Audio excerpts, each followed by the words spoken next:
पल बीते लम्हों की अनुगूंज है, हर पल बीते लम्हों की अनुगूंज है। नमस्कार श्रोताओं, कार्यक्रम अनुगूंज की आज की कड़ी में आपका स्वागत करते हैं हम मंगत राम और तपस्या। श्रोताओं, इस कार्यक्रम में हम हर सप्ताह एक व्यक्तित्व से आपका परिचय करवाते हैं। इस क्रम में हम आज आपको मिलवाएंगे एक ऐसे कलाकार से जिनका जन्म तो दक्षिण भारत में हुआ, पर उन्होंने नाम कमाया हिंदी फिल्मों में। उन्होंने लगभग 200 हिंदी फिल्मों में काम करके न सिर्फ नाम कमाया, बल्कि फिल्मों का सर्वोच्च पुरस्कार दादा साहेब फाल्के भी पाया। हमारे आज के कलाकार हैं पी जयराज।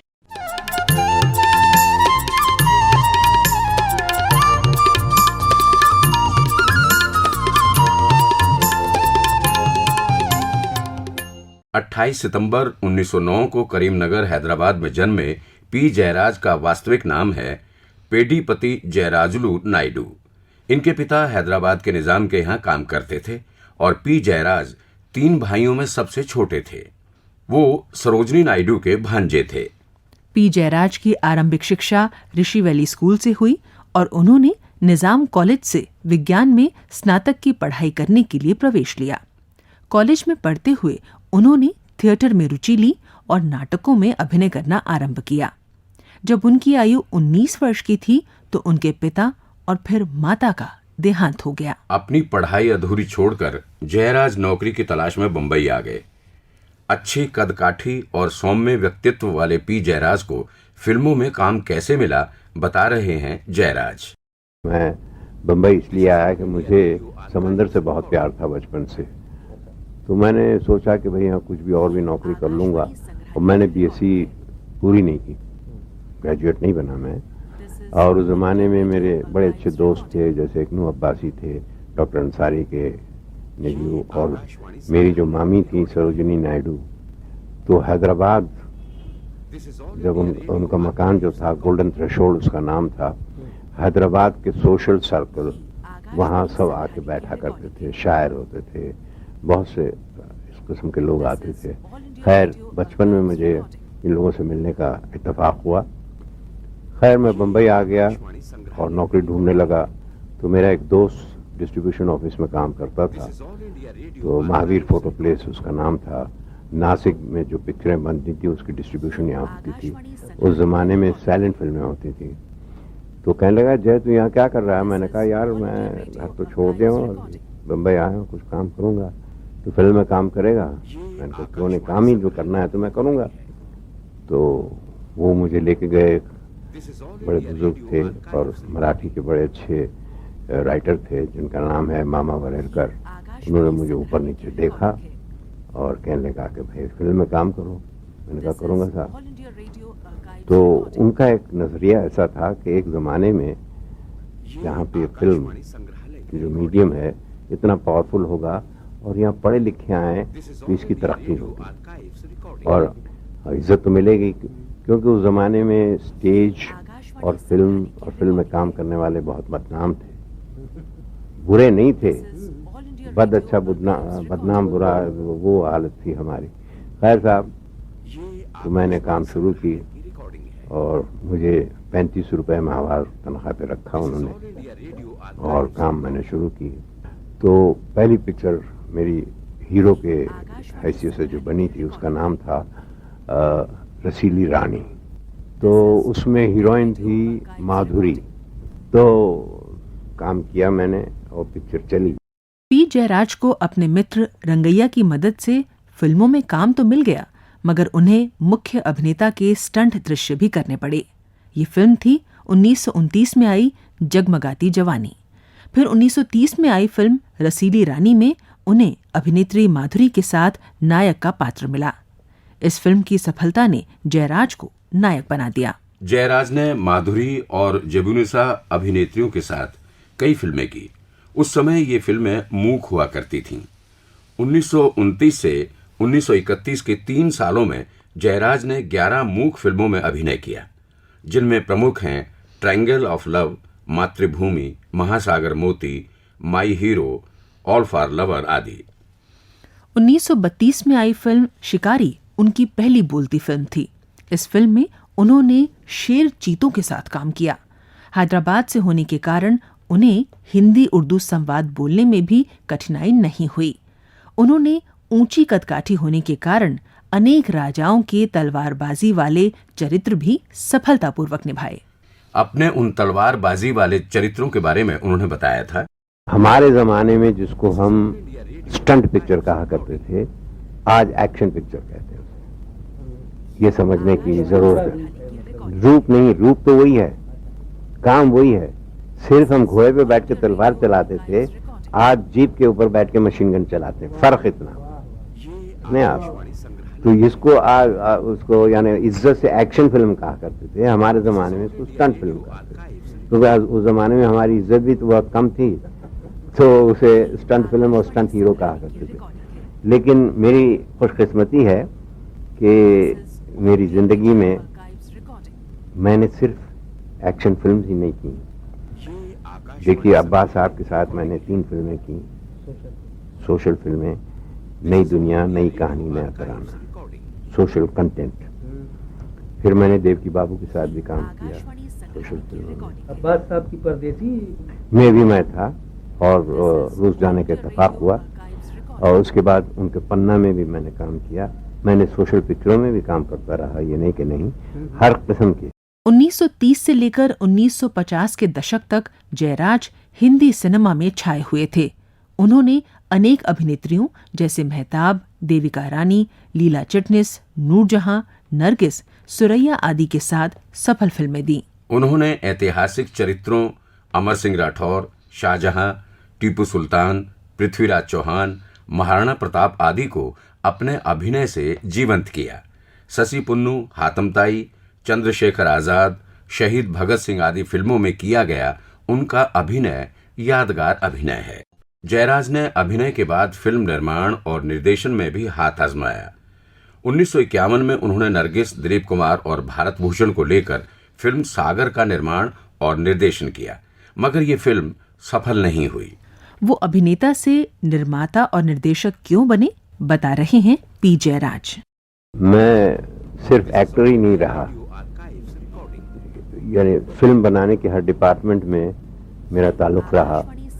मैंने यहाँ तक के असिस्टेंट डायरेक्टर जब बना, हीरो था उस पिक्चर का, लेकिन हीरोइन की जूतियाँ उठा के बराबर कंटिन्यूटी में रखता था।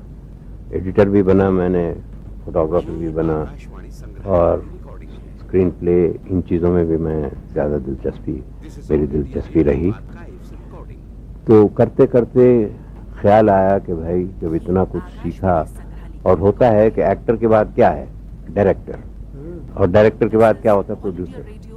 अब कामयाब हो जाए तो तीनों बराबर, नहीं हुआ तो वो एक्टर फिर एक्टर ही रहता है। वो मेरी हालत है। मैंने 4 पिक्चरें डायरेक्ट की, कुछ चली, वैसे तो खास हिट नहीं हुई, लेकिन उस वक्त मेरा ख्याल था कि मुझे एक नज़म लॉर्ड टेनिसन की बड़ी पसंद थी, जिसका नाम था जनोकादन।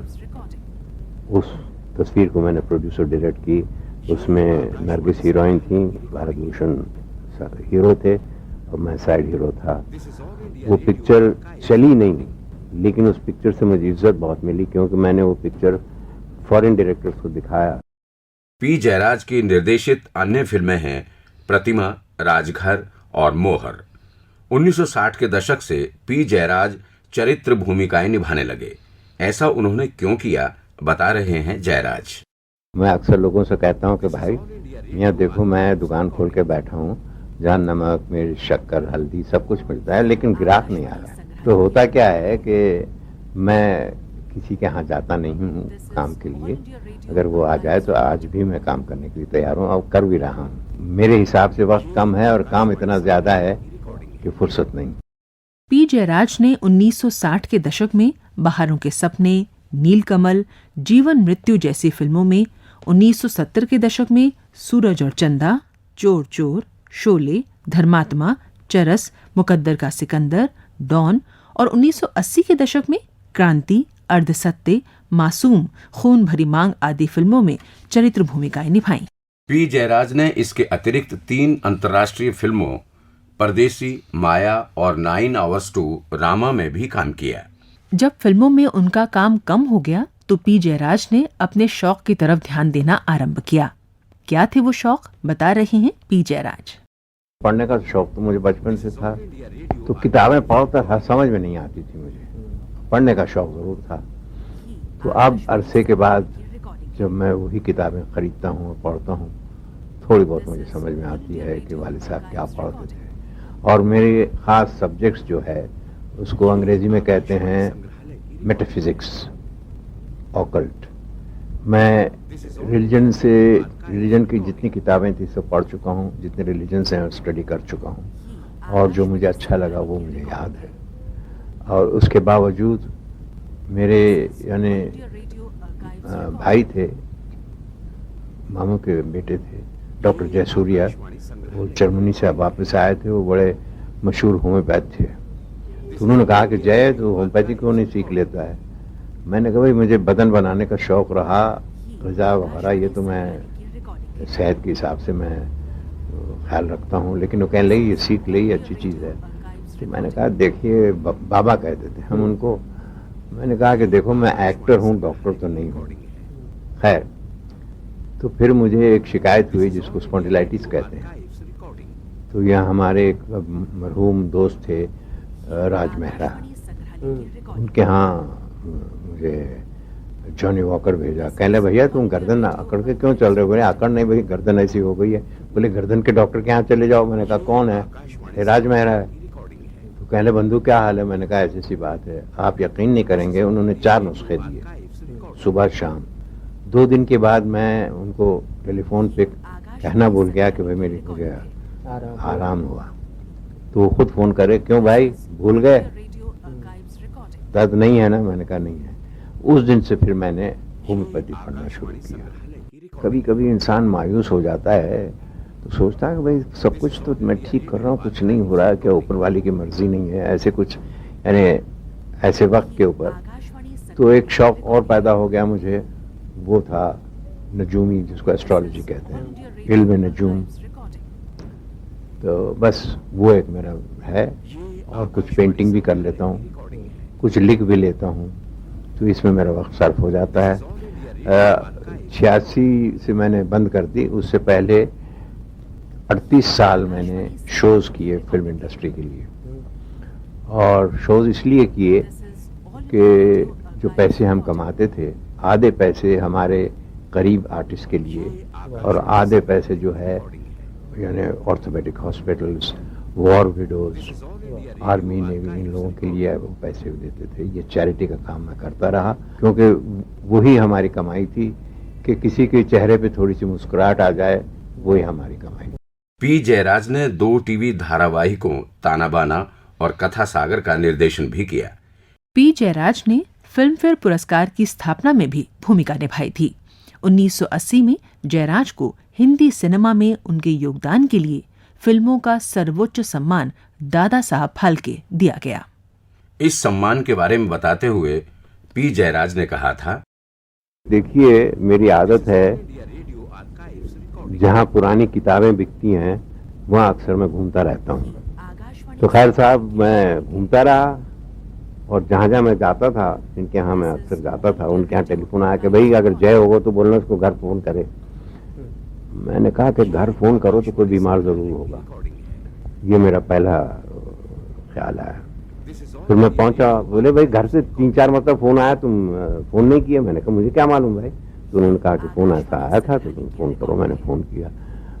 वो कहने लगे मुझे अवार्ड मिला। मैंने कहा कौन सा अवार्ड मिला भाई मुझे, और कौन सा अवार्ड? कहने दादा फाल्के अवार्ड मिला है। मैं पहले तो सोचा कि भाई कहीं गलती तो नहीं हो। तो गलती ऐसे कि जो पेपर में लिखा हुआ था कि जयराज ऑफ आंध्र प्रदेश, तो मैंने कहा ये कोई और होगा, मैं नहीं रहूँ, मैं नहीं हूँ। तो फिर मैंने उनको चिट्ठी लिखा कि भाई I belong to Nizam state, my name is Jairaj and I am मुल्की from Hyderabad, I am not from Andhra Pradesh, क्योंकि उस जमाने में आंध्र प्रदेश नहीं बना। तो खैर पता लगा कि वो हम ही थे। तो खैर कुछ समझ में नहीं आया, सच बात पूछूं कि भाई। और फिर कभी कभी लोग कहने लगे यार तूने इतने साल काम किया, इतनी मेहनत की है, कुछ तो किया होगा। और इसका मुझे एक वजह लगता है कि एक ऐसा दौर आया था जिसमें मैंने हिंदुस्तान के बहुत बड़े लीडरों का, जिन्होंने अपनी ज़िंदगी आज़ादी के लिए वक्त की थी, उनके लिए उनके रोल्स करने से शायद इसका कोई असर पड़ा होगा, क्योंकि इसको कहते हैं क्लीन सिनेमा। जो आज का मैं कुछ कह नहीं सकता, क्योंकि आज हमारे ज़माने में हीरो तो सीधा साधा खड़े होकर गाता था और कॉमेडियन और उसकी जो सहेली होती थी ये लोग नाचते गाते थे, मगर आज के हीरो खुद ही गाते हैं। 11 अगस्त 2000 को मुंबई में 90 वर्ष की आयु में पी जयराज का निधन हो गया। आपको अनुगूंज की आज की ये कड़ी कैसी लगी, हमें जरूर बताइएगा। तो अब हमें यानी मंगत राम और तपस्या को दीजिए अनुमति। नमस्कार।